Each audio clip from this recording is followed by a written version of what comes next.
Good to talk to you again. Congrats on getting the honor of walking the Lombardi Trophy out to the winning team.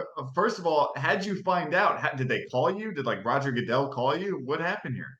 I think his office called and asked if we would be interested in doing that. I was lucky enough to be the MVP of Super Bowl eight, thanks to my offensive lineman.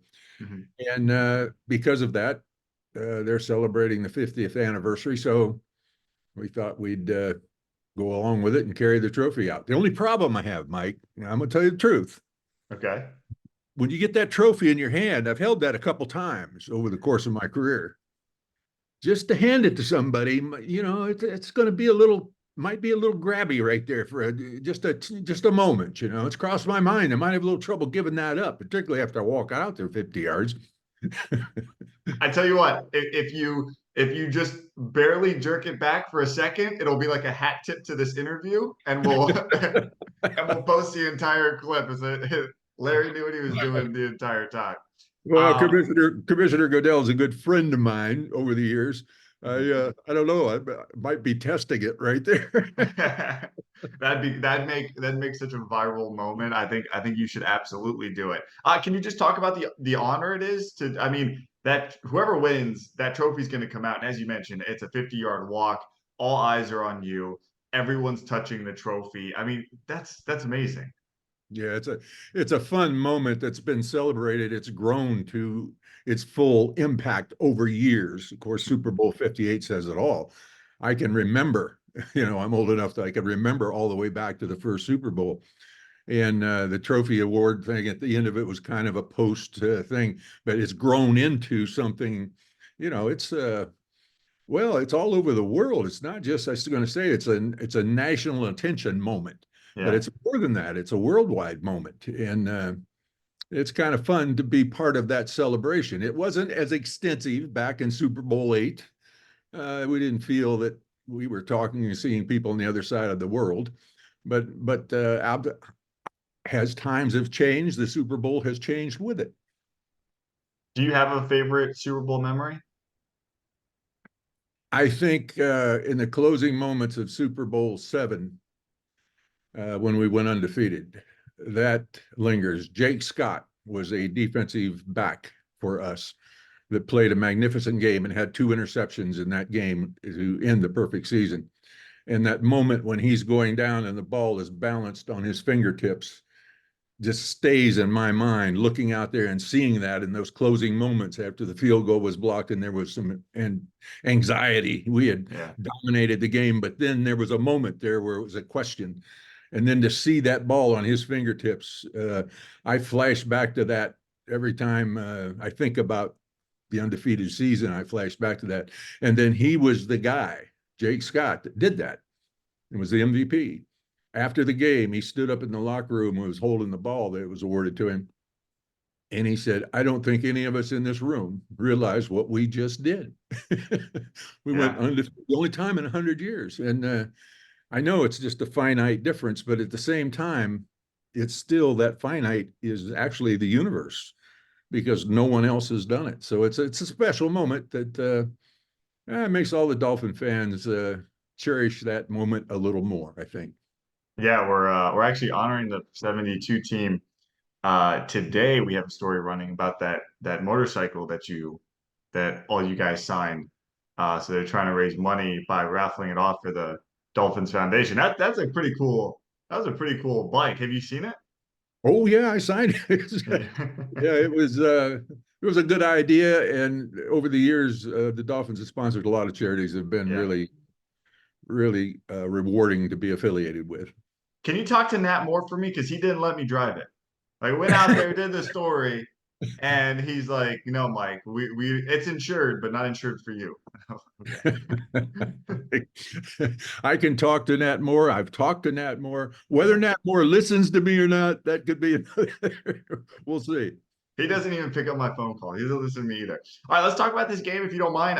What do you think's gonna happen? I mean, I can't remember a game that I just felt like it was such a toss-up going into it. I mean, even the point spread's like 2.5. What do you think? What do you think about this matchup?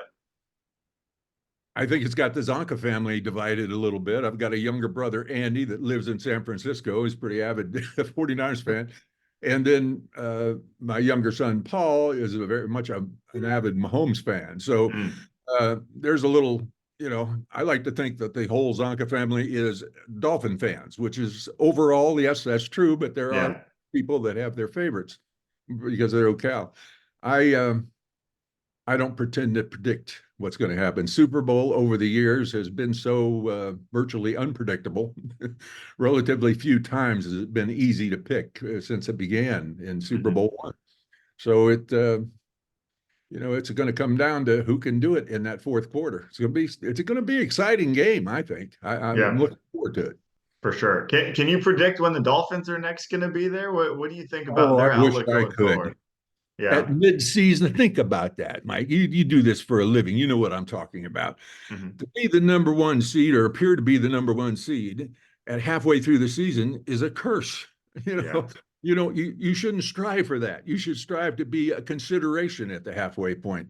I think it actually worked against them because of their youth. Hmm. Because you have to go down that trail. It's like us older players in Super Bowl six and getting our butt handed to us by Dallas gave us the intensity to go game to game and win every game the next year. We launched off that because we had a head coach that capitalized on something like that and knew how to do it. But Do how you do you like, sorry, do you like where the Dolphins are headed though? absolutely? If you go back and look at my remarks over the season, I anticipated that they were going to win and win big if they could stay healthy. Mhm. But it wasn't just health. It was also down in distance several times. I get heated when I watch a game and we can't that 3rd and 2 situation just haunts me. It's Yeah. that was the thing that we did really well back in the day when I played.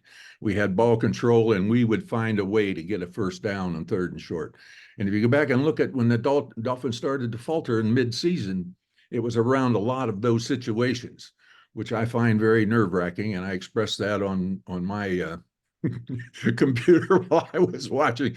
That's why you get quite a following on game day on Dolphins because I just can't resist it. I turn it on. It's once you get into it, you're in the midst of it. Listen, I am someone who has retweeted you a lot in those moments in the Yeah. middle of the game when they haven't been able to pick up. So just to kind of echo the message you're putting out there.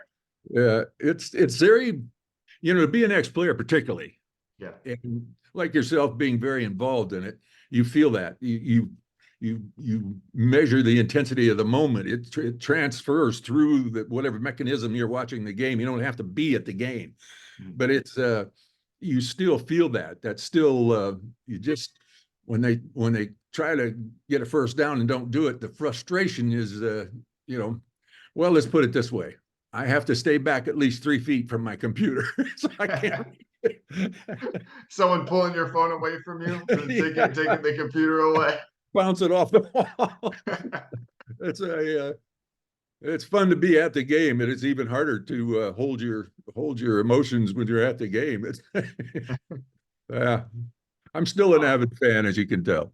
yeah, I definitely can tell. All right, before we let you go, just want to know this: you're out there in Vegas. What's your week looking like? What's your plans between now and Sunday? They got you running around the entire city, making appearances. How much fun We you were having? at the Hall of Fame Health Center talking about the new things that are happening with the Hall of Fame health last night. We've got some plans to do some things tonight with the some of the other Dolphins that are going to be out here. We're looking forward to um, going through the usual stuff that's the social environment around the Super Bowl. You have a lot of avid fans. Right now we're at Caesar's Palace down in the lobby. There's 50-50. Everybody's Yeah. got their hat on. Most are 49, most are Kansas City, but there's still a lot of Dolphin hats and things walking around. Football is a fever and people enjoy it. It's a very American tradition and they kind of get into it. And even if they're not directly a 49er or directly a Kansas City fan, they're still here to be part of the fun, part of the celebration, and part of the excitement. And the excitement's building right now in Las Vegas. Trust me.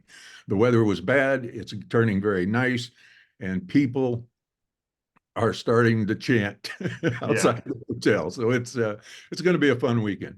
Well, I'm excited for you. And again, I just want to see that tug right before you hand the trophy away. Just I'll give that some thought. I assume that I'm going to hand the trophy to the commissioner. I assume that myself. I haven't rehearsed yet. I don't know. Maybe I'm just carrying it out and putting it on the table. That would be a safe bet. You know, I could yeah. do that. But to hand it to someone, Just it give it back. goes against every NFL natural feeling you've ever had to turn loose of that trophy. Hey man, you tuck that thing and you run over some people like you used to, all right? And you get out of there with that trophy in your hand. I ran over a few people, usually Yeah. defensive backs, you know, people like Bob Lilly, Alan Page, people like that. You don't run over those people. You try to get away from Oh, I was gonna say, are we calling some people out here before we go? But no. them.